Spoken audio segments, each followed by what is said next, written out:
तर मी अगदी तत्पर असायचे की कुठलंही गाणं लावा, मी नाचायला सुरुवात करायचे. पहिल्या रांगेत लता मंगेशकर बसलेल्या होत्या. सगळं आयुष्यपट त्यांच्यासमोर मांडायचा आणि त्यांची गाणी, तो म्हणजे मी कधी विसरू शकत नाही.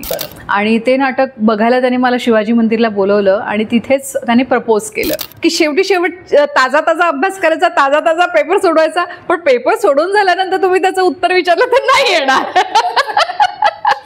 तसंच आहे ते. मग मला पुस्तक वाचायला आवडतं आणि त्याच्यानंतर मला विणकाम सध्या म्हणजे लहानपणी मी शिकले होते माझ्या मावशीकडून, सध्या विणायला खूप आवडतं. कसं मला रिअलाइज झालं, आई गेली, म्हटलं आता माझं कौतुक कुणालाच नसतं.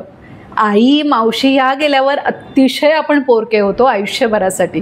तरी सुद्धा तिचं आणि माझं काहीतरी बॉन्डिंग वेगळंच आहे. म्हणजे तेव्हा सुद्धा ती अशी आई असं येऊन ती अशी लाड करून घ्यायची, मांडीवर बसायची, आई अशी मिठी मारायची. नमस्कार मंडळी, फिल्मी मराठीमध्ये पुन्हा एकदा आपलं सर्वांचं स्वागत. मंडळी, आज आपण अशा अभिनेत्रीला भेटणार आहोत ज्यांची प्रत्येक भूमिका मनाला भावते. आई असो की सासू, वहिनी असो की बहीण, त्यांची प्रत्येक भूमिका आपलीशी असते. त्यांची आणखी एक ओळख म्हणजे सुप्रसिद्ध दिग्दर्शक, निर्माता, लेखक, अभिनेता गजेंद्र अहिरे यांच्या त्या पत्नी आहेत. चला तर त्यांचा अनुभव आणि अभिनयाच्या प्रवासात आपण थोडंसं डोकावूया आणि गप्पा मारूया अभिनेत्री वृंदा गजेंद्र यांच्याशी. नमस्कार. नमस्कार. सगळ्यात आधी तुमचं स्वागत आमच्या चॅनलवर आणि तुम्हाला वेळ दिला त्याबद्दल खूप मनापासून आभार. सुरुवात करूया आपलं बालपण आणि सुरुवात कुठून झाली तुमची? माझं बालपण खरं तर माझी पहिली शाळा ही छबिलदास दादरची. अच्छा. आणि जन्म मुंबईचाच. आणि पहिलीपर्यंतच फक्त छबिलदासला 1 वर्षच होते मी. त्यानंतर पूर्ण शालेय शिक्षण माझं मुलुंडमध्ये गेलं, मुंबईमध्येच, म्हणजे ठाण्याच्या अलीकडचं स्टेशन मुलुंड. तर तिकडे नलिनीबाई गजानन पुरंदरे हायस्कूल अशी शाळा आहे, तिथे माझं 1ली ते 10वीचं शिक्षण झालं. एका मध्यमवर्गीय घरामध्ये जसं बालपण जातं किंवा जसे आपण घडतो तसं माझं पण छान बालपण गेलं. आई वडील आणि मी एकच मुलगी, तर त्यामुळे छान लाडाकोडात सगळं बालपण गेलं. ऐकुलते. आणि मला तशी शाळेमधल्या प्रत्येक कार्यक्रमात भाग घ्यायची लहानपणापासून सवय होतीच.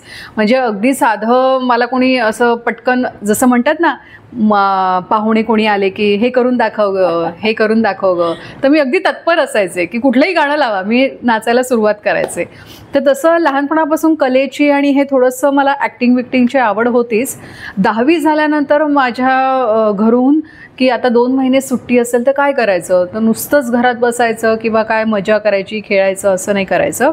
तुला आवड आहे ना, तर बालमोहनला विद्या पटवर्धनांचं बालनाट्याचं शिबिर त्या घ्यायच्या त्यावेळेला.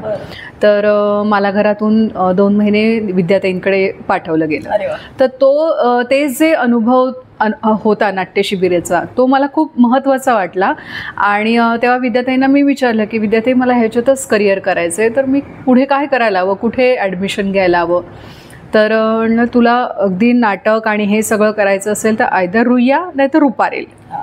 आता बरीच कॉलेजेस नाट्य ह्याच्यामध्ये आलेली आहेत पुढे. म्हणजे माझं मुलुंडमधलं, तर त्यावेळेला ते नव्हतं, तरी मी स्टँड बाय केळकरचा पण फॉर्म भरला होता आणि रुईयाचाही भरला होता आणि रुईयामध्ये मला ॲडमिशन मिळालं.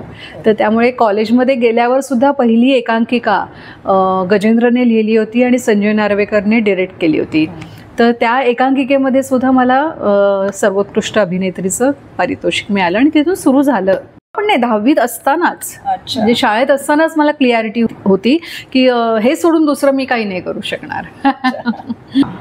तुमच्या कामाची सुरुवात कुठून झाली?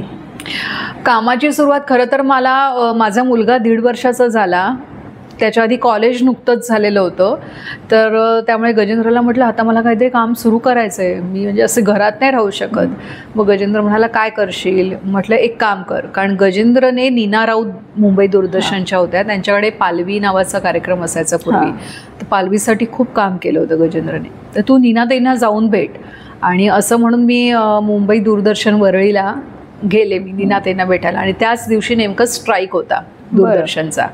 मी खाली गेटवर नोंदणी केली, म्हटलं नीनाताईंना भेटायचं आहे. आणि नीनाताई जस्ट खाली आल्या होत्या तर सिक्युरिटीने फोन केला की असं असं तुम्हाला भेटायला आलं आहे कोणतरी. मग नीनाताई आल्या धावत. म्हटलं नीनाताई मी वृंदा गजेंद्रची. म्हटलं हां बोल काय. म्हटलं नीनाताई मला तुमच्याकडे काम करायचं आहे. म्हटलं काय. म्हटलं काही तुम्ही जे द्याल ते. मग त्या म्हणाल्या माझा ताकदीनादीन नावाचा कार्यक्रम चालू आहे आणि मला असिस्टंट हवे, तर असिस्टंट म्हणून काम करशील का. म्हटलं हो का नाही करणार, नक्की करणार. पण महिना एवढेच पैसे मिळतील, तेव्हा काही जास्त मिळायचे नाही. म्हटले नीनाताई पैसे नाही, मला काम हवं आहे, जे काही द्याल ते. म्हटलं ठीक आहे, पडद्याच्या मागे तुला असिस्टंट म्हणून काम करावं लागेल. आणि तिथून ताकदीनादीनला मी जॉईन झाले. 101 भाग झाल्यानंतर काही कारणाने आदेश आणि संपदा जोगळेकर अँकरिंग करायचे त्याचं, आणि काही कारणाने संपदाने कार्यक्रम सोडला. मग आता कोण. मग नीनाताई आणि आदेश बांदेकर ह्या दोघांनी इतका मला आत्मविश्वास, इतकं पुश केलं की नाही तूच उभं राहायचं. आणि असं म्हणून आदेशबरोबर मी अँकरिंग करायला लागले. आणि देवाच्या दयेने 100 पुढचे 100 ते 150 इतके छान भाग मला करायला मिळाले, आणि तेही आपल्या मराठी संगीतामधल्या दिग्गज लोकांसमोर. म्हणजे लता मंगेशकर स्पेशल झाला, पहिल्या रांगेत लता मंगेशकर बसलेल्या होत्या आणि त्यांचंच सगळं आयुष्यपट त्यांच्यासमोर मांडायचा आणि त्यांची गाणी, तो म्हणजे मी कधी विसरू शकत नाही. यशवंतराव चव्हाण सेंटर आहे तिथे तो कार्यक्रम होता आणि आमचा कार्यक्रम रेकॉर्डिंग सुरू झालं. लता मंगेशकर यायच्या होत्या आणि सुरू असतानाच त्यांची एंट्री झाली. पण अशा दिग्गज माणसांच्या वाईब्स काय असतात हे त्यावेळेला अनुभवलं की अख्खा तो ऑडिटोरियम की येस ही कोणतरी एक सरस्वती आत्ता इथे आहे आणि तिच्यासमोर आपण तिचाच जीवनपट मांडतोय. तो अतिशय उत्तम अनुभव मला मिळालेला आहे. खूपच छान. त्या ताकदीनादीनने माझी सुरुवात झाली. आणि मग त्या दरम्यान झी सारखं चॅनल आलं आणि त्यावेळेला न्यूज रीडर म्हणून सुद्धा मी काम केलं. आणि अभिनेत्री म्हणून नंतर सुरू झालं माझं काम. झीमध्ये आधी न्यूज रीडर होते. खूपच छान. तुमचा पहिला चित्रपट गजेंद्रचाच, कृष्णाकडची मीरा म्हणून. तर त्याच्यासाठी त्याची सुद्धा एक वेगळी बॅकग्राऊंड आहे. कारण जसं मी सांगितलं की रुयाला एकांकिकेमध्ये काम केलं, त्यानंतर मला बरीच स्टेट कॉम्पिटिशन, कामगार कल्याण मंडळ अशी प्रायोगिक आणि राज्यस्तरीय बऱ्याच नाटकांमध्ये मला काम करायची संधी मिळाली. पण TYला गेलेले होते. 11वीला मी असताना ओळख झाली गजेंद्रची आणि माझी. आणि मी 12वीला असताना त्याचं पहिलं व्यावसायिक नाटक आलं, ते म्हणजे आईचं घर उन्हाचं. आणि ते नाटक बघायला त्याने मला शिवाजी मंदिरला बोलवलं आणि तिथेच त्याने प्रपोज केलं. तर त्यामुळे 12वी ते 3rd इयर असे आम्ही रिलेशनशिपमध्ये होतो. मग घरून म्हटलं की तुमचा नुसताच नाक्यावर वेळ जातोय, तर प्लीज लग्न करा आणि मग TYची परीक्षा दे. आणि मग लग्न करून मी TYची परीक्षा दिली. आणि मग तिथून गजेंद्रचं करिअर आणि माझं शिक्षण, आणि माझा मुलगा पण 1.5 वर्षाचा झाला, तिथून मग माझं करिअर सुरू झालं. पण गजेंद्रला खरं व्हायचं होतं फिल्म डिरेक्टर. तर बऱ्याच काळ त्याने सिरियल, लिखाण आणि ह्याच्यामध्ये खूप वर्ष गेली, पण आतून तो घुसमट त्याची चालू होती. मग एका पॉईंटला अधिकारीमध्ये खूप त्याने लिखाण केल्यावर थोडंसं गंगाजळी आमची साठली होती. तर गजेंद्रला म्हटलं असं आपली बॅकग्राऊंड कोणी आपल्या घरातून असे कोण नाही आहेत की आपले वडील पैसा लावतील आणि चल सिनेमा बनव असं काही होईल. तर त्यामुळे आम्ही जी गंगाजळी साठली होती ती, आणि थोडेसे एक प्रोड्युसर आमचे हेल्पिंगला आले, उत्तम झावर म्हणून. तर त्या ह्याच्यामध्ये पहिला सिनेमा गजेंद्रने तयार केला, म्हणजे तयारी सगळी झाली. मग तो जो पहिला सिनेमा आहे, कारण इतर कोणाला अभिनेत्रीला पैसे द्यायला तेवढं आमच्याकडे बजेट नव्हतं, मग त्या पहिल्या सिनेमात मी काम केलं. आणि त्या सिनेमासाठी मला स्टेट अवॉर्डचं पण सर्वोत्कृष्ट अभिनेत्रीचं बक्षीस मिळालं होतं, कृष्णाकडची मीरा. पण तो रिलीज व्हायला सुद्धा आमच्याकडे पैसे नव्हते, त्यामुळे ती जी प्रिंट आहे तेव्हा तो प्रिंटचं हे होतं ना फॉर्मॅट, तर ती सुद्धा अजूनही लॅबमध्ये आहे, ते आम्ही काढू नाही शकलोय बाहेर. आता तो नाहीच झाला. त्यामुळे स्पर्धांमध्ये मला ही पहिली जी स्टेट अवॉर्डची जी ही मावशी आहे ती पहिली माझी या घरात आली. तुमचा एक चित्रपट पाहिला मी थोडासा, सुंबराना. तो मी पूर्ण पाहिलाय खरं. हो, खूप वर्षापूर्वी बघितला होता, पण आता काल थोडंसं पाहिलं. त्यातली भूमिका फार उत्तम आहे तुमची मला, आणि तुमची प्रत्येक भूमिका एकदम वेगळी. मला असं वाटतं की तुम्ही फार कमी भूमिका साकारल्यात, पण प्रत्येक भूमिका अशी की ती लक्षात राहणारी आहे. देवाच्या दयेने एकतर माझा चेहरा असेल किंवा माहीत नाही काय, पण ज्या काही भूमिका म्हणजे गजेंद्रकडे आल्याच, कारण गजेंद्र घरातलाच होता, गोष्ट जिथे जन्माला यायची, कॅरेक्टर जिथे जन्माला यायचं. आमच्या घरामध्ये सकाळी डोळे उघडल्यापासून रात्री झोपेपर्यंत सिनेमा सिनेमा सिनेमा. त्या व्यतिरिक्त शेजाऱ्यांकडे काय चाललंय, समाजात काय चाललंय, ह्याचं काय त्याचं काय, ह्याच्यावर कधीही गप्पा आणि चर्चा होत नाही सिनेमा सोडून. तर त्यामुळे गजेंद्रकडे कसं ते कॅरेक्टर जन्माला येतानाच त्याची बॅकग्राऊंड, त्याची पार्श्वभूमी, गजेंद्रला ते कॅरेक्टर कसं हवंय, तो कसं बघतोय, हे सगळं माहीत असायचं. पण गजेंद्र व्यतिरिक्त ज्यांच्याकडून मला काम आलं देवाच्या दयेने, त्या पण उत्तम भूमिका मला मिळाल्या साकारायला, म्हणजे सिरियलमधल्या असू दे किंवा सिनेमातला असू दे. तर त्यामुळे मजा आली. प्रत्येक भूमिकांची शेड आणि हे खूप वेगळी होती. सुंबरांच्या आठवणीबद्दल काय सांगा? सुंबरांच्या आठवणी, सुंबरांचं वहिनीचं कॅरेक्टर इतकं मजेशीर होतं, म्हणजे सिनेमा बनताना मला इतकं जाणवलं नाही, पण आज यूट्यूबवर किंवा सोशल मीडियावर त्या सिनेमाचे काही प्रसंग जेव्हा आपल्याला दिसतात तेव्हा असं वाटतं की खरंच आत्ताही ते संवाद किंवा तो जो विचार आहे किती लागू होतोय. आणि तो आत्ता असं नाही, कधीच तो म्हणजे आउटडेटेड होणारा नाही आहे. म्हणजे ती वहिनी दिराला सांगते की ही देवळाला देणगी दे, मंदिराला, आणि त्यांना प्लीज सांग की ऑइल पेंट देऊ नका कळसाला. तर म्हटलं हा किती छान आहे. नाही तर अदरवाईज त्याचा मेंटेनन्स शून्य व्हावा ह्यासाठी सर्व ऑइल पेंट देवळांना हे करून मोकळे होतात, पण सौंदर्याचा कोणी विचारच करत नाही. तर ते एक मला खूप आवडलं. त्याच्यानंतर वाडा जेव्हा नवरा विकायला निघतो तेव्हा ती दिराला सांगते की नाही, भांड तू की तुझाही अधिकार आहे, तुझाही हिस्सा आहे, नाही विकणार म्हणून सांग त्याला, पण नाही विकायचं, कारण वडिलोपार्जित जे जे म्हणून काय आपलं आलेलं आहे ते विकण्याचा आपल्याला अधिकारच नाही आहे. तर त्यामुळे ती वहिनी खूप वेगळी होती. त्यानंतर तुमचा पारदमधली सुद्धा ती वहिनी, ती खरं एज्युकेटेड असते आणि ज्या घरामध्ये ती जाते तिथे शिक्षण एवढं नसतं, पण शेतीप्रधान ते घर असतं, शेती करणारं असतं.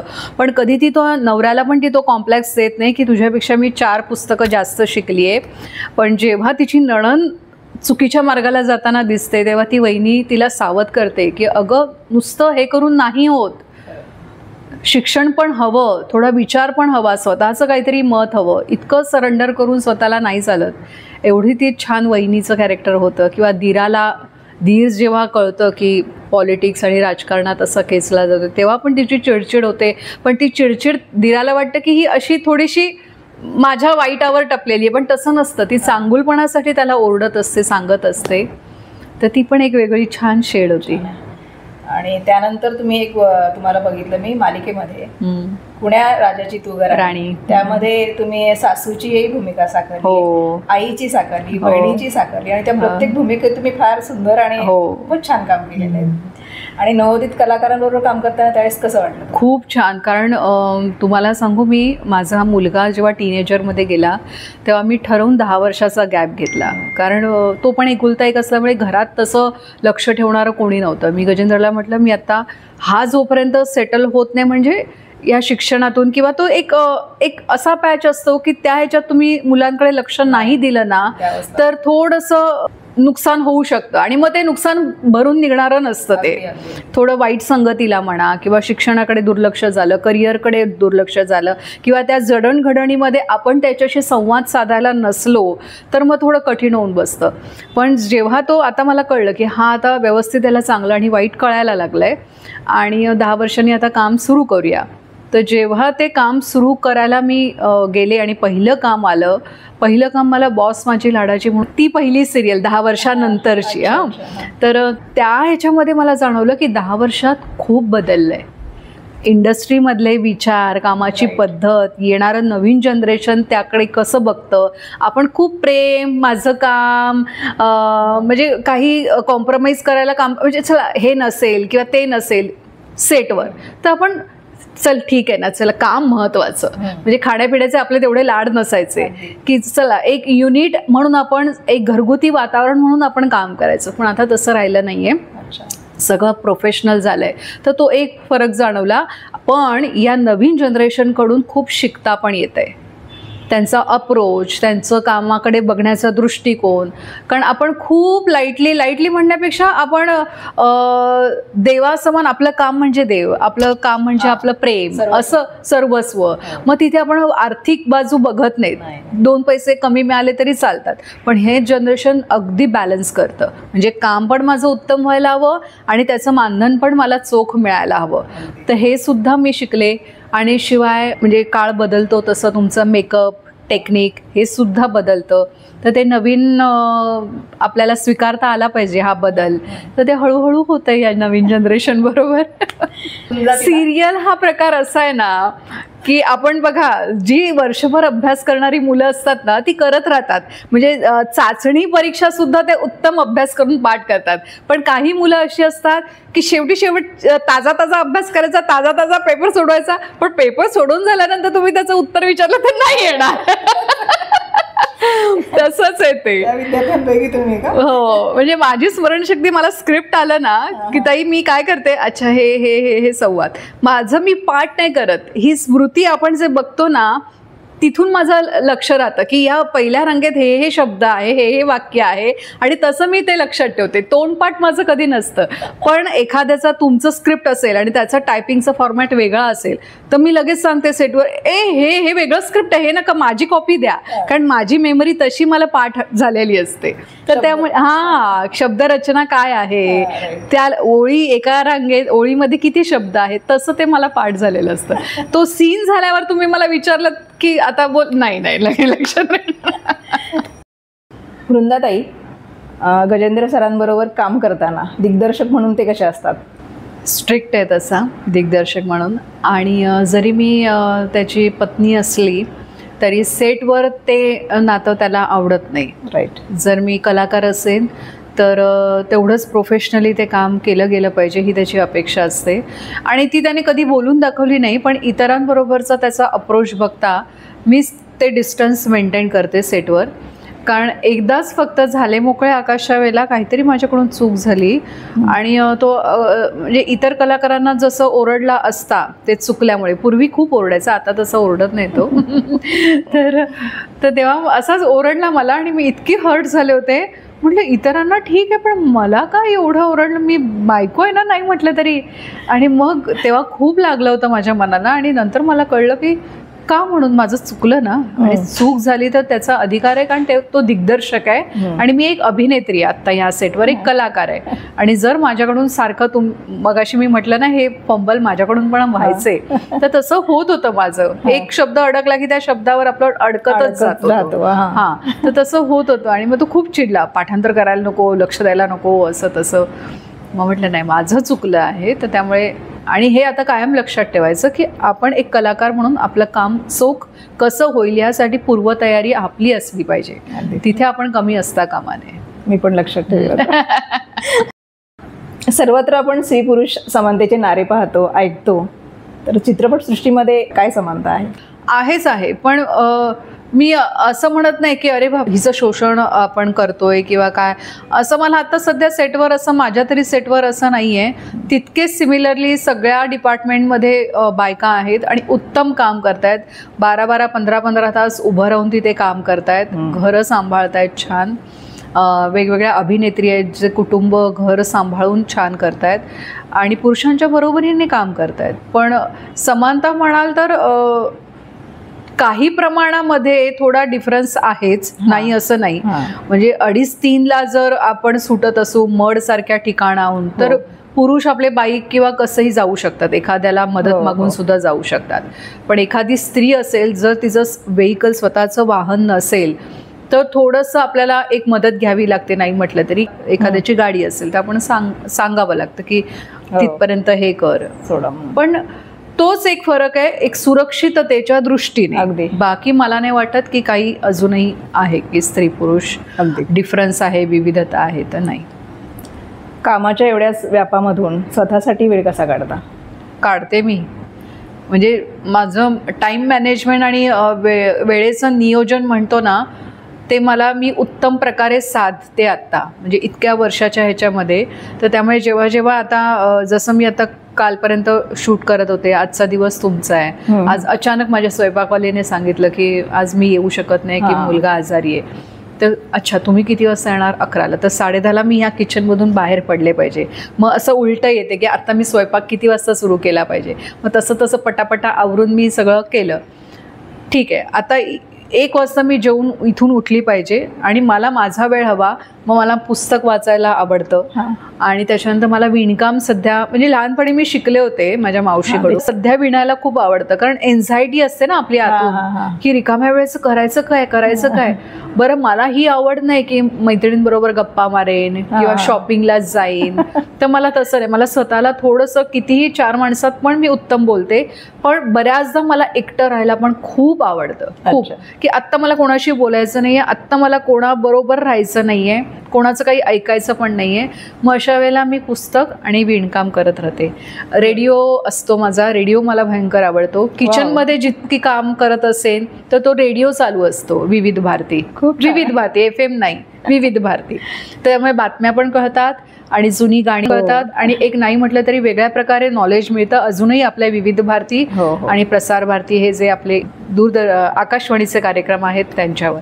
तर ते एक मला आवडतं. टीव्ही हा प्रकार मला आवडत नाही. मी काम करते पण टीव्ही आमच्या घरात तुम्हाला दिसतोय का? टीव्ही नाही. खरंच ना, म्हणजे बेडरूम मध्ये तर नाहीच आहे दोन्ही, पण घरात टीव्ही नाही आहे. आणखी काय छंद आहे जे लोकांना माहित नाहीत? म्हणजे आता वाचनही नाही करायचं, आता मला विणकामही करायचं नाही, पण तरी अस्वस्थ वाटतंय. एक तर सकाळी मी योगा करते सकाळी उठून, जो मला भयंकर आवडतो. 6:30 ते 7:30 माझा योगाचा असतो. त्यामुळे हेल्थ कॉन्शियस पण मी आहे तेवढी. संध्याकाळी पण 8च्या आत मी जेवते, उशीर करत नाही. तर त्यामुळे हे काही रुटीन आहे ते पर्टिक्युलर मी सांभाळते. आणि जेव्हा खूप एन्झायटी असेल, शूटिंग पण नाही पण तरी अस्वस्थ वाटतंय, तर मी सरळ किचनमध्ये जाते. वाटीचे का होईना प्रमाणात काहीतरी एक पदार्थ, आयदर गोडाचा शिरा नाही तर 7-8 लाडू तरी बनवेन, जे माझं तिथे शांत होते मी. हो का? हो, मला काहीतरी एक पदार्थ, केक बनवते, पण मला किचन हे माझं ना मेडिटेशन होतं. एखादं काहीतरी बनवलं की म्हणजे स्वयंपाक सोडून कधीतरी खूप अशी एन्झायटी वाटते बघा की आता काय करू मी या वेळेचं, मला काहीच होत नाही, छान नाही वाटत आहे. मग एक पदार्थ बनवते, मग मला बरं वाटतं. खूप लोकांना हसू येईल पण मला आहे ते तसं. तुमच्या जीवनामध्ये अशी एखादी व्यक्ती जी तुम्हाला सतत प्रेरणा देत राहते? प्रेरणा देत राहते नाही, माझी म्हणजे आई, मावशी, या दोघी माझं म्हणजे मी आत्ता इथून सुद्धा या प्लॅटफॉर्मवरून सांगेन की आपण जेव्हा आई असतो तेव्हा हक्काने आपण तिच्यावर ओरडतो, काय गाई नको ना लेक्चर देऊस, नको ना तुझी कटकट, असं आपण म्हणतो. पण माझी आई एकदम सडनली गेली. म्हणजे आम्ही दुसऱ्या दिवशी भेटणार होतो, सगळं आमचं रात्री 9 वाजता बोलणं झालं आणि अचानक तिला 3:30-4ला काहीतरी खूप अस्वस्थ झाली. शेजारच्यांना तिने उठवलं, आई आणि बाबाच राहायचे, आणि शेजारच्यांनी मला फोन केला, वृंदा असं असं आईला होतंय, आम्ही घेऊन जातोय हॉस्पिटलमध्ये, तर तू निघ. माझी आई राहायची भायखळ्याला, मी राहायचे मुलुंडला. तर गजेंद्र आणि आम्ही निघालो. मी परेलपर्यंत पण पोचले नसेल आणि शेजारच्या त्या काकींनी फोन केला, अगं कुठपर्यंत आली? म्हटलं काकी मी परेलपर्यंत आले. बरं ये, आम्ही मासिना हॉस्पिटलमध्येच आहोत. आणि अक्षरशः टॅक्सीमध्ये तिने गेटवरच शेजारच्या काकूंच्या सुनेवर मान टाकली होती. म्हणजे शेवटची भेटही माझी झाली नाही. तर त्यामुळे, आणि तेव्हा मी होती 35 वर्षाची, कारण माझ्या आईबाबांना मी 10 वर्षांनी झाले होते. तर त्यामुळे नाही म्हटलं तरी आईचा सहवास मला खूप कमी लाभला, की जिथे आता मी करिअर असं सेटल होत होते आणि तिथे मी ठरवलं होतं की आईकडून सगळे पदार्थ आता शिकून घ्यायचे, कारण आई मसाले उत्तम बनवायची, आई नानकटाई, लाडू, म्हणजे दिवाळीचा फराळ उत्तम करायची, आणि साधं मुगाचं वरण केलं, काही केलं तरी एक वेगळी चव असायची. आणि मग मी नंतर जसं मला रिअलाइज झालं आई गेली, म्हटलं आता माझं कौतुक कुणालाच नसतं. आई, मावशी ह्या गेल्यावर अतिशय आपण पोरके होतो आयुष्यभरासाठी. त्यामुळे जोपर्यंत ह्या आहेत तोपर्यंत त्याची किंमत ठेवा सगळ्यांनी. फार महत्त्वाची संपत्ती आहे म्हणेन मी. अगदी खरं आहे, अगदी. कारण ती संपत्ती गेली की दुसरी कितीही तुम्ही भौतिक तुमच्या घरामध्ये सगळं असेल, ती उणीव नाही भरून नागत. ते उणीव, ते समाधान कधीच नाही. कारण तेवढं 100% कौतुक जगामध्ये आपलं कुणालाही नसतं. आपल्या यशाचं कौतुक आई सोडून कोणालाही नसतं. अगदी खरं आहे, अगदी खरं आहे. त्यामुळे आईने जेवढी स्वप्न बघितली, तिला जेवढं वाटत होती, तर डोळे बंद करून मला तीच दिसते. नाही, तिला आनंद द्यायचा आहे मला. तुम्ही आता इतकं मला छान सांगितलं ना, हे सोशल मीडियाच्या जमान्यामध्ये तुम्ही आज इतकं छान राहताय की तुम्ही टी व्ही पाहत नाही, तुम्ही मोबाईलसुद्धा जास्त वापरत नाही, समजा की पुस्तकाचं वाचन करताय, किचनमध्ये रमताय. तर मला थोडंसं याबद्दल विचारावं लागेल. एखाद्या तरुण पिढीसाठी सांगा की मोबाईल आता ठीक आहे, काळ बदललाय, काळानुसार बदलायला हवं, पण त्याचा वापर कितपत असायला हवा? किंवा हे बघा, ज्यांचं त्याच्यावर अर्थार्जन चालू आहे की रील किंवा यूट्यूब, तुमच्यासारखे काही पॉडकास्ट करणारे आहेत, त्यांना पर्यायच नाही आहे की त्यांचं अर्थार्जन त्यामधून आहे. पण तुम्ही फक्त तुमचं काम सोडून, तुमचं ध्येय सोडून, ह्या व्यतिरिक्त तुम्हाला काहीतरी करायचं आहे, तर तो वेळ इथे वाया घालवू नका. या माध्यमाद्वारे तुमचं पैसे कमवणं असेल, तुमचं करिअर असेल, तुमचं एंटरटेनमेंट ह्याच्यावरून असेल तर ठीक आहे, कारण ह्या माध्यमाला पर्याय नाही. कारण तिथे नॉलेज पण आहे, तिथे आजूबाजूला काय चाललंय हे सगळं तुम्ही करताय. आता बरेच आमच्या क्षेत्रातले लोकसुद्धा रील बनवत आहेत, त्यांचे वेगवेगळे अर्थार्जनाचे प्लॅटफॉर्म त्यांनी क्रिएट केलेले आहेत.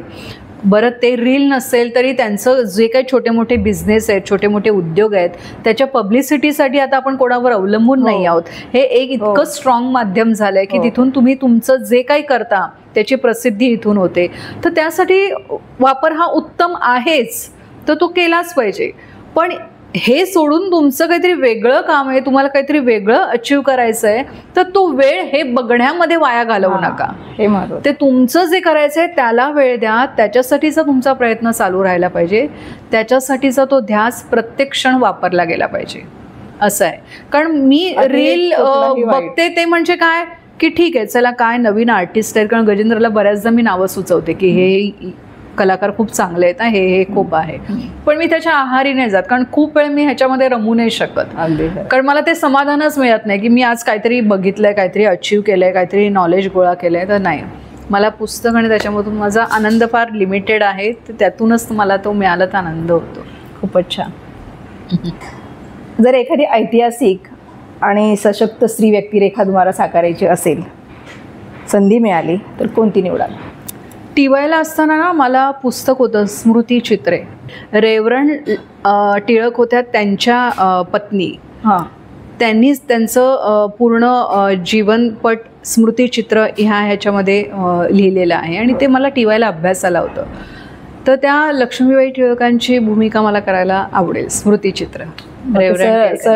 सरांकडनंच होईल मला वाटतं तरी काम. नाही, सर आता माझ्यामध्ये थोडेसे पुढे गेलेत, आता हिंदी चित्रपटाकडे वाटचाल आहे. पण ती म्हणजे असं नाही की मला ती करायचीच आहे किंवा कोणीतरी केलं, पण मला ती जी व्यक्तिरेखा किंवा ती जी बाई आहे ती मला इतकी भावली आहे, तर मला आवडेल मला असं. मुळात मला ना असं अभिनयामधून असं काय नाही, पण जेव्हा आपण वाचत जातो, तर तुम्ही पण वाचन करता, तर जेव्हा आपण रीडिंग करतो एखादं पुस्तक, तेव्हा कुठलं तरी कॅरेक्टर आपण असं कळत नकळत पकडतो आणि वाचता वाचता आपण नाही म्हटलं तरी ते जगत असतो. तर तिथून सुद्धा माझं समाधान होतं. असं नाही की मला ती भूमिका ऍक्टिंगमध्येच त्या फॉर्मॅटमध्ये करायची असं नाही, तर वाचनामध्ये सुद्धा मी ती साकारत असते आणि ती भूमिका जगत पण असते. त्यामुळे मला इतकं ते वाचन आवडतं. ते तुम्ही खूप वर्षापासून ह्या क्षेत्रामध्ये आहेत, अभिनय क्षेत्रामध्ये. सुरुवातीच्या मालिका खूप वर्षांपूर्वी, ज्यावेळेस मी 10 वर्षाच्या आधी काम करत होते, त्यावेळेसच्या मालिका आणि आत्ताच्या मालिका काय सांगाल थोडक्यात? मी अवंतिकामध्ये होते. अवंतिकामध्ये देवयानी साकारली होती. मी स्मिताताईंनी मला विचारलं होतं तेव्हा. तर आत्ताच आमचं अवंतिकाचं एक गेट टुगेदर झालं, 25 वर्ष अवंतिकाला पूर्ण झाल्यामुळे. तर त्याच्यामध्ये प्रत्येकाने एक अँगल मांडला होता. तर मृणालताईंनी पण छान त्यांनी दृष्टिकोन तो मांडला आणि मलाही ते आत्ता सिरियलमध्ये काम करताना जाणवतंय.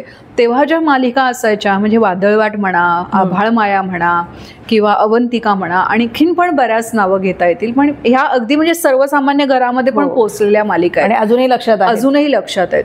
ह्या मालिकांमधली जी छोटी छोटी कॅरेक्टर्स होती त्या कॅरेक्टर्सचं सुद्धा स्वतःचं काहीतरी म्हणणं असायचं. राईट. म्हणजे एकच केंद्रबिंदू ज्या कॅरेक्टरचं, म्हणजे अवंतिका म्हटलं तर मृणालताई, तर फक्त त्यांनाच दाखवायचं किंवा त्यांच्याविषयीच काही प्रसंग निर्माण करायचे तेव्हा ते नसायचं. आजूबाजूचे ट्रॅक, आजूबाजूच्या भूमिका त्यांना सुद्धा तितकाच न्याय मिळाला पाहिजे असं त्यावेळेला असायचं आणि तेवढ्याच त्या प्रसिद्धही व्हायच्या घराघरामध्ये. आता तसं राहिलं नाहीये. दर आठवड्याचा TRP, दर आठवड्याला लोकांचा कल कुठल्या कॅरेक्टरकडे असतो, कुठला ट्रॅक वर्कआउट होतो, हा सगळा दर आठवड्याला, दर 15 दिवसांनी ॲनालिसिस होऊन ती गोष्ट त्या पद्धतीने ती वळवली जाते. पण केंद्रबिंदू हे त्या सिरियलचे नायक आणि नायिका असतात. बाकीची कॅरेक्टर्स मग लोकांचा कल कुठे आहे या अनुषंगाने कमी आणि जास्त अशी होतात. तर तो थोडासा आता फरक आहे मला जाणवतोय. तेव्हा लेखक आणि दिग्दर्शक ह्यांच्या म्हणण्यानुसारच मालिका चालायची. आता नाही. आता लोकांचा कल, लोकांची आवड हा सगळा एक थोडा ॲनालिसिस केला जातो आणि मग त्या पद्धतीने चॅनल, प्रोडक्शन हाऊस, दिग्दर्शक यांचं मग त्या पद्धतीने ते सगळं आखलं जातं. लोकांना काय आवडतं आणि ते बनवण्याचे राईट्स ज्यांच्याकडे आहेत ते काय विचार करतायत आणि काय मांडतायत हे इतकं तफावत आहे ना, तर त्यामुळे काही कळत नाही. आम्हाला स्वतःला कधी कधी करताना कळत नाही हे लोकांना आवडतंय का, तुम्ही का करताय, हा प्रश्न आम्हालाही पडतो. पण त्यांचं म्हणणं असतं नाही, लोकांना हेच आवडतंय. अरे पण म्हटलं चेंज होतोय, जनरेशन बदलतंय. म्हणजे आपण आणि ही आता उभी आहे किंवा माझी सून, खूप फरक आहे ह्या 2 पिढ्यांमध्ये. तर तो सुवर्णमध्य निघत नाही असं मला स्वतःला वाटतंय. अभिनय क्षेत्रामध्ये सगळ्यात मोठं आव्हान कोणतं वाटतं आपल्याला? अभिनय क्षेत्रामध्ये मला आव्हान असं वाटत नाही. कारण मी एक सांगू शकते एक स्त्री म्हणून की आव्हान हे आपल्याला आवडीचं जे काम असतं ते करण्यासाठी आव्हान असं नसतं, पण ते करायला मिळण्यासाठी आपली भोवतालची परिस्थिती ते सगळं बॅलन्स करून ते आपल्याला जे हवं ते करता येण्यासाठी ती परिस्थिती निर्माण करणं हे आव्हान असतं. म्हणजे ते काम मिळवण्यासाठी आव्हान असतं. अदरवाईज मला नाही वाटत की दुसरं काही आव्हान असेल. कारण ते काम मिळवण्यासाठी आपली घरातली परिस्थिती, घरातल्या माणसांचं सपोर्ट आणि हे सगळं करता करता आपल्याला ते काम हवंय ह्यासाठी आपण प्रयत्न केला पाहिजे. म्हणजे 10 वर्षांनी जेव्हा मला वाटलं की आता मला काम करायचंय तेव्हा सहज मला काम मिळालेलं नाहीये. कारण इतकं नवीन नवीन लोक येत आहेत, नवीन नवीन कलाकार येत आहेत, तर एखाद्याला विसरून जायला पण वेळ नाही लागत. पण अशा वेळेला की मी आधी 10 वर्षापूर्वी मी खूप काम केलं होतं आणि आता मला काम मिळेल पटकन किंवा मी प्रयत्नच नाही करणार आणि मी येईल तेव्हा काम करेन, तसं नाही होत. रोज नवीन कामासाठी रोज नवीन स्ट्रगल करायला हवा, तरच तुम्ही काम सातत्याने करत राहता. म्हणजे मागची पुण्याई घेऊन तुम्ही मी मोठी आहे असं करून नाही चालत. ते मागचं केलेलं काम थोडं पुसून टाकायचं, परत नव्याने सुरुवात, तर तुम्ही काम करत राहता आणि मग ते काम साठत राहतं लोकांच्या दृष्टीने. पण तुम्ही आतून ती पाटी कोरी गेली पाहिजे. म्हणजे आज मी गुंजाची सासू किंवा कबीरची आई, मग ते पुसून टाकलं पाहिजे. आज कोणाची आई आहे तर मी ईश्वरीची आई आहे, नमूची आई आहे, जी सिरियल चालली येते ते आज मी हे जगते. मागचं ठीक आहे, लोक लक्षात ठेवतील, मला नाही लक्षात ठेवायचं. मला माझी पाटी कोरी करायची. काम मिळवताना सुद्धा तोच अप्रोच हवा की नाही आता मला परत नवीन काम हवंय, नवीन भूमिका हवी आहे. मी 4 फोन करणार किंवा 4 लोकांना सांगणार भेटून की मला काम हवंय. असं. खूप छान. तुम्ही आतापर्यंत ज्या भूमिका साकारल्यात त्यापेक्षा स्वप्नातली आधी तुम्हाला भूमिका कोणती करायची आहे? कलाकार म्हणून मला नाही वाटत की मला अमुक एक भूमिका करायची आणि माझं हे स्वप्न आहे असं नाही. शेवटी तुमच्या विधिलिखित किंवा तुमच्या ह्याच्यामध्ये जे काम आहे, जे आहे ते तुम्हाला मिळणारच आहे आणि तुमच्याकडून ते साकारणं जाणारच आहे. मी तर म्हणेन मला ज्या भूमिका येत आहेत, येस हे माझ्याकडून साकारलं जाणार आहे आणि हे मला चॅलेंज आहे, तर त्यामुळे हे मी प्रामाणिकपणे करेन. ज्यांनी करून ठेवलं आहे किंवा काय ते परत मला करण्यामध्ये इंटरेस्ट नाही आहे. की मला ती भूमिका परत मिळाली तर मी ती छान करेन वगैरे असं नाही. नवीन जे माझ्याकडे येईल, मी जशी आहे ते बघून मला ज्या काही भूमिका येतील त्या मला आव्हानात्मक वाटतील आणि त्या करायला मला जास्त मजा येईल. खूपच छान. तुम्ही आत्तापर्यंत साकारलेल्या भूमिकांपैकी एखादी भूमिका अशी जी तुम्हाला आतून हलवले त्याने, कोणती भूमिका? हां, आतून हलवलेलं मी कदाचित तुम्हाला बघण्यात कधी आलं नसेल, झी मराठीवर झाले मोकळे आकाश नावाची सिरियल होती, जी माझी पहिली सिरियल होती धारावाहिक. त्याच्यामधली कल्याणीची भूमिका केली होती. ती मला खूप छान वाटली होती, खूपच मजा आली होती. त्याच्यामध्ये खूप एकतर दिग्गज कलाकार होते, गजेंद्रनेच डिरेक्ट केलेली. परेश मुकाशी, अमित फाळके, रमेश देव होते, उपेंद्र लिमे होते, रवींद्र मंकणी होते. तर ती कल्याणी मी कधीच विसरू शकणार नाही, कारण खूपच छान कॅरेक्टर होतं ते, मस्त. सेटवरचा असा एखादा क्षण जो कायम लक्षात राहिला आहे? सेटवरचा मी खरं सांगू, असा एकच क्षण असं नसतं, रोज वेगवेगळं काहीतरी घडत असतं आणि रोजचा दिवस आम्ही इतका एन्जॉय करतो, गमतीदार, खूप मजा करतो. म्हणजे आता तुम्हाला सांगू, आता जी सिरियल चालू आहे किंवा आधीची जी सिरियल चालू आहे, आता माझी मितवा चालू आहे स्टार प्रवाहावरच, आणि त्याच्यावर गुंजा जी आहे तीच परत माझी मुलगी आहे. हो का? हा. तर परत त्यावेळेला सुद्धा ती माझी तशी सख्खी मुलगी नव्हती सिरियल मधली, आणि सून होती त्यावेळेला. आणि आता सुद्धा ती मला आई म्हणते, पण माझी सख्खी मुलगी नाही, माझी मुलगी आहे, बहिणीची मुलगी दाखवली आहे ती. पण तरी सुद्धा तिचं आणि माझं काहीतरी बॉन्डिंग वेगळंच आहे. म्हणजे तेव्हा सुद्धा ती अशी आई असं येऊन ती अशी लाड करून घ्यायची, मांडीवर बसायची, आई अशी मिठी मारायची. तर ते एक बॉन्डिंग खूप सहवासातून होतं असं नाही. कधी कधी आपण एखाद्या कलाकाराबरोबर किंवा एखाद्या व्यक्तीबरोबर खूप वर्ष राहतो तरी ते बॉन्डिंग होत नाही, आणि एखाद्या व्यक्तीबरोबर असं काही बॉन्डिंग होऊन जातं, म्हणजे रक्ताचं नसलं तरी काहीतरी एक वेगळं नातं निर्माण होतं. तसं माझं त्या शर्वरी जोग बरोबर नातं निर्माण झालंय. तर त्यामुळे खूप मजा आहे दिदीच्या बरोबर काम करताना. दोनदा आता आम्ही 2 प्रोजेक्ट करतोय, म्हणजे दुसरं हे. तेच काही गृहिणींना आता समजा एखाद्या मैत्रिणीला आपण विचारलं किंवा एखाद्या महिला विचार काय करता तुम्ही, तर त्यांना गृहिणी सांगायची लाज वाटते. नाही, सगळ्यात किती महत्त्वाचं आहे, टफ जॉब आहे हा. ह्याबद्दल सांगा. सगळ्यात टफ जॉब आहे मी म्हणेन की, आणि उत्तम गृहिणी साकारून जर तुम्ही स्वतःचं उत्तम करिअर सुद्धा एखाद्या क्षेत्रामध्ये नैपुण्य मिळवत असाल, त्यासारखं नाही. म्हणजे मी म्हणेन की महिलांना इतकी कपॅसिटी आहे एखाद्या स्त्रीची मल्टीटास्क असण्याची, ती शक्ती पुरुषांमध्ये नाही आहे.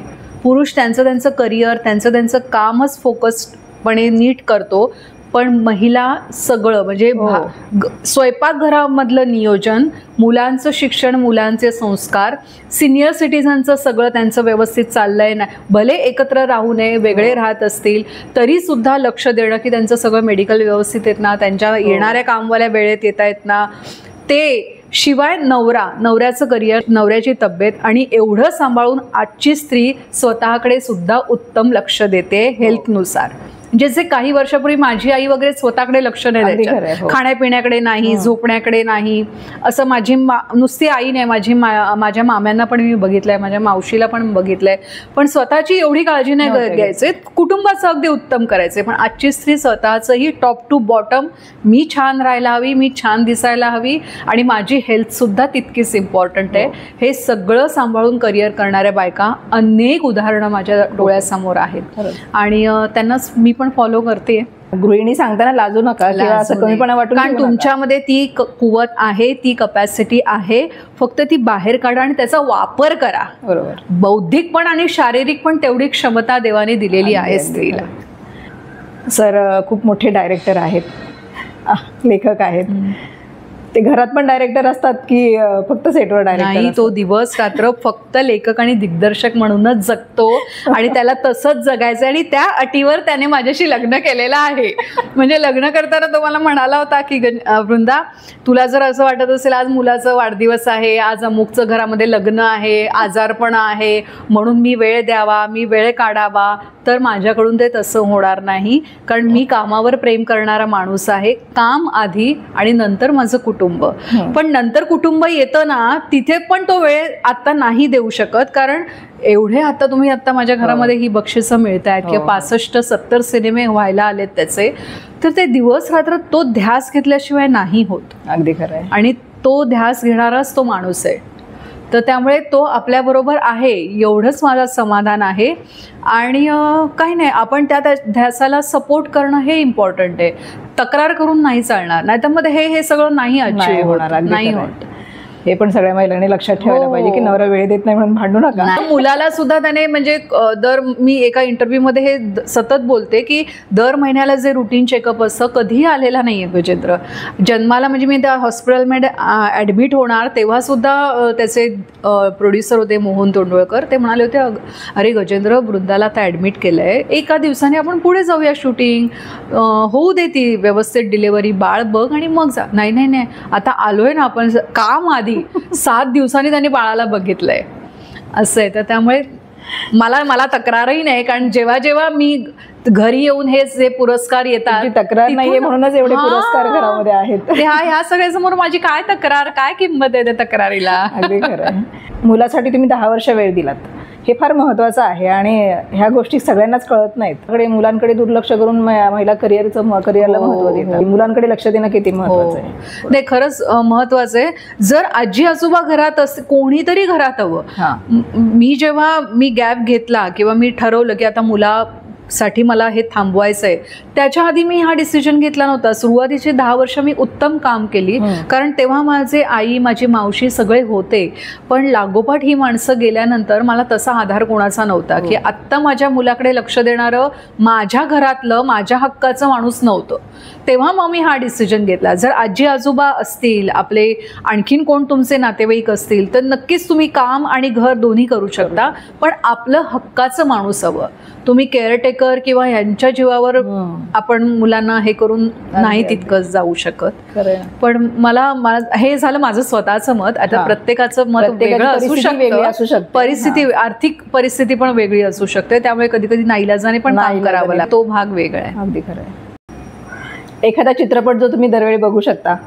एखादा चित्रपट म्हणजे मी कधीही कितीही वेळा बघू शकते, तो म्हणजे बंदिनी, नूतनचा. अच्छा. बंदिनी बघू शकते, मुघले आझम बघू शकते, पाकिजा बघू शकते. खूपच सुंदर आहे ते. हे स्टोरीज वेगळ्या आहेत ना त्या. आणि स्मिता पाटीलच्या सगळे सिनेमे कधीही बघू शकते. अच्छा. कुठूनही चालू केला तरी मी तो बघू शकते.